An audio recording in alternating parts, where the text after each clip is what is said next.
Assalamualaikum warahmatullahi wabarakatuh. Perkenalkan, nama saya Putri Ananda akan menjelaskan tentang materi pendidikan Islam di Indonesia menurut generasi klasik dan modern. Pendidikan Islam berkembang dengan pesat sejak dari peninggalan Rasulullah hingga sampai pada masa kita saat ini. Banyak para tokoh pendidikan Islam yang tampil sebagai pembaharu dalam tulisan yang membedakan menjadi dua generasi, yaitu pertama generasi klasik terdiri dari tokoh di luar Indonesia. Kedua generasi modern dikhususkan dalam negara Indonesia berikut akan dijelaskan secara mendalam. 1. Generasi klasik. Pertama, Imam Ghazali. Nama lengkapnya adalah Abu Hamid bin Muhammad Al-Ghazali. Ia dilahirkan di Tus, sebuah kota di Quran, Persia pada tahun 450 Hijriah. Pemikiran pendidikan. Tujuan pendidikan menurut Al-Ghazali harus mengarah kepada realisasi tujuan keagamaan dan akhlak, dengan titik penekanannya pada perolehan keutamaan dan takarub kepada Allah dan bukan untuk mencari kedudukannya yang tinggi atau mendapatkan kemegahan dunia. Sebagai yang dikutip Atiyah al-Abrashi bahwa Imam Al-Ghazali berpendapat sesungguhnya tujuan dari pendidikan ialah mendekatkan diri kepada Allah Azza wa Jalla. Al-Ghazali tidak membedakan antara ilmu dengan makrifah seperti tradisi umum kaum sufi. Yang kedua, Ibnu Sina. Nama lengkapnya adalah Abu Ali Al-Husain Ibnu Abdullah. Di barat populer dengan sebutan Avicenna. Beliau lahir pada tahun 370 Hijriah, Afsahana, suatu daerah yang terletak di dekat Bukharah di kawasan Asia Tenggara. Di kawasan Asia Tengah. Ibnu Sina banyak kaitannya dengan pendidikan, barangkali menyangkut pemikiran tentang falsafah ilmu. Menurut Ibnu Sina terbagi menjadi dua, ada ilmu yang tak kekal dan ilmu yang kekal. Ilmu yang kekal dari peranannya sebagai alat dapat disebut logika, tapi berdasarkan tujuan, maka ilmu dapat dibagi menjadi ilmu yang praktis dan ilmu yang teoritis. Tujuan pendidikan menurut Ibnu Sina: 1. Diarahkan kepada pengembangan seluruh potensi yang dimiliki seorang menuju perkembangan yang sempurna, baik memperkembangkan fisik, intelektual maupun pribadi pekerti. Yang kedua, diarahkan pada upaya dalam rangka mempersiapkan seorang agar dapat hidup bersama-sama di masyarakat dengan melakukan pekerjaan atau keahlian yang dipilihnya, disesuaikan dengan bakat, kesiapan, kecenderungan dan potensi yang dimilikinya. 3. Tujuan pendidikan yang bersifat keterampilan, yang artinya mencetak tenaga pekerjaan yang profesional. Yang selanjutnya, Ibnu Khaldun. Ia di tengah konflik yang terjadi di antara kerajaan-kerajaan kecil, kerajaan Bani Abdul wal Azatiyah berkena musibah bencana yang berasal dari kerajaan tetangganya, yakni kerajaan Bani yang berada di Tusia. Dalam suasana seperti itu, Ibnu Khaldun lahir di Tunisia awal Ramadan tahun 732 Hijriah dari keluarga besar berbangga dengan nasab Arabnya yang berasal dari Hadramaut, Yaman. Ibnu Khaldun tidak memberikan definisi pendidikan secara jelas. Ia hanya memberikan gambaran-gambaran secara umum, seperti tindakan Ibnu Khaldun bahwa barang siapa yang tidak terdidik oleh orang tuanya, maka akan terdidik oleh zaman. Maksudnya barang siapa yang tidak memperoleh tata krama yang dibutuhkan akan terdidik oleh zaman. Sehubungan pergaulan bersama melalui orang tua mereka yang mencakup guru-guru dan para sesepuh, dan tidak mempelajari hal itu dari mereka, maka ia akan mempelajari dengan bantuan alam. Dari peristiwa yang terjadi sepanjang zaman akan mengajarkannya. Dari rumusan yang ingin dicapai Ibnu Khaldun menganut prinsip keseimbangan. Dia ingin anak didik mencapai kebahagiaan duniawi dan sekaligus ukhrawani kelak berangkat dan pengamatan terhadap rumusan tujuan pendidikannya yang ingin dicapai Ibnu Khaldun secara jelas. Kita dapat melihat bahwa ciri khas pendidikan Islam yaitu sifat moral religius nampak jelas dalam tujuan pendidikan dengan tanpa mengabaikan masalah-masalah duniawi.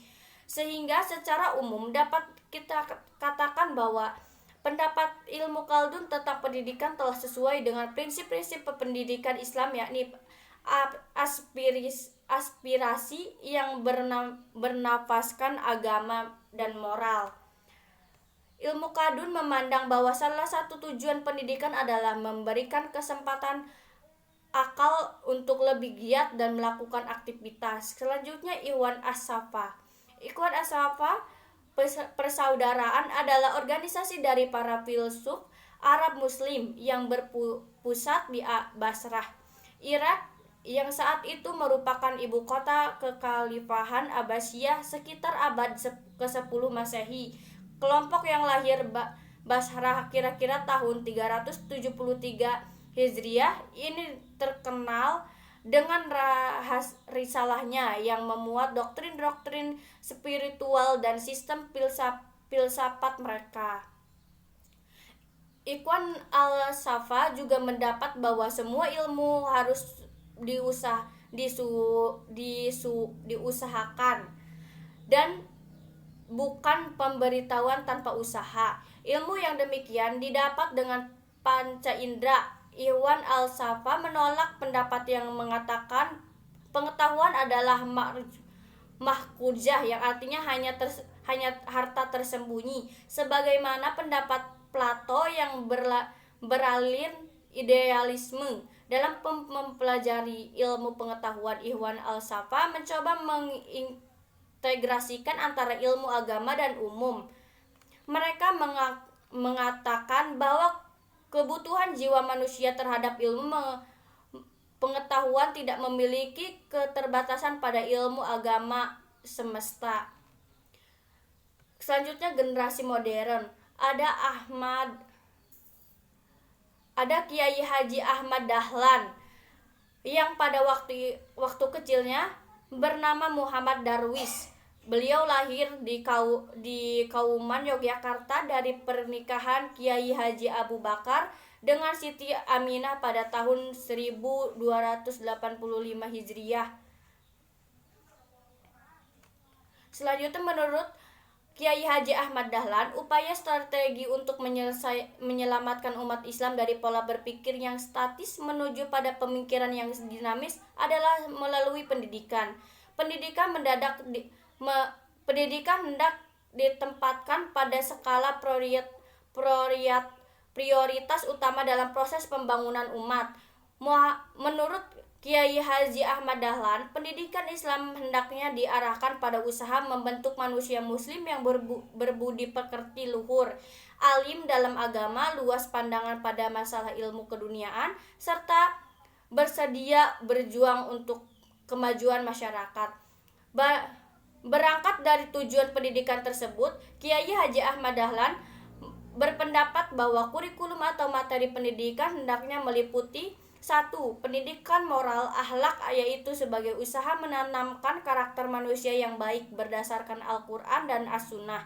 2. Pendidikan individu, yaitu sebagai usaha untuk menumbuhkan kesadaran individu yang utuh yang berkesinambungan antara perkembangan mental dan gagasan, antara keyakinan dan intelektual, serta antara dunia dengan akhirat. 3. Pendidikan kemasyarakatan, yaitu sebagai untuk menumbuhkan kesediaan dan keinginan hidup bermasyarakat. Selanjutnya, Kiai Hasyim Asy'ari. Kiai Hasyim Asy'ari lahir di Desa Gedang, Jombang, Jawa Timur pada hari Selasa Kliwon, tanggal 24 Zulhijjah 1442 1287 atau bertepatan tanggal 14 Februari 1871 Masehi. Pola pemaparan konsep pendidikan Kiai Haji Hashim Asy'ari dalam kitab Adab Alim wa Muta'alim mengikuti logika induktif, di mana beliau mengawali penjelasan langsung dengan mengikuti ayat-ayat Al-Quran, hadis, pendidikan para ulama, syair-syair mengandung hikmah. Dengan cara ini, Kiai Hashim Asy'ari memberikan pembaca agar menangkap makna tanpa harus menjelaskan dengan bahasa beliau sendiri. Namun, demikian, ide-ide pemikiran dapat dilihat dari bagaimana beliau memaparkan isi kitab karangan beliau. Tujuan pendidik yang ideal menurut Kiai Hashim Asy'ari adalah untuk membentuk masyarakat yang beretika tinggi. Rumusan ini secara implisit dapat terbaca dari beberapa hadis dan pendapat ulama yang dikutipnya. Beliau menyetir sebuah hadis yang berbunyi, "Diwayatkan dari Aisyah dan Rasulullah, kewajiban orang tua terhadapnya adalah membangun namanya, membaguskan ibu susunya, dan membaguskan etikanya." Selanjutnya ada Kiai Haji Imam Jarkasi.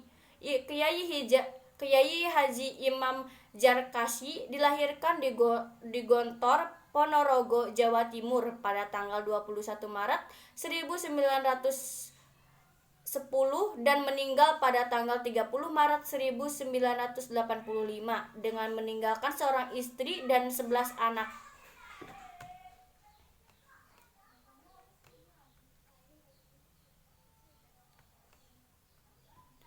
Sejak usia kanak-kanak, Imam Jarkasi sudah hidup sebagai anak yatim karena saat ia berusia 8 tahun ayahnya meninggal dunia. Tidak lama kemudian ibunya juga meninggal dunia pada tahun 1920.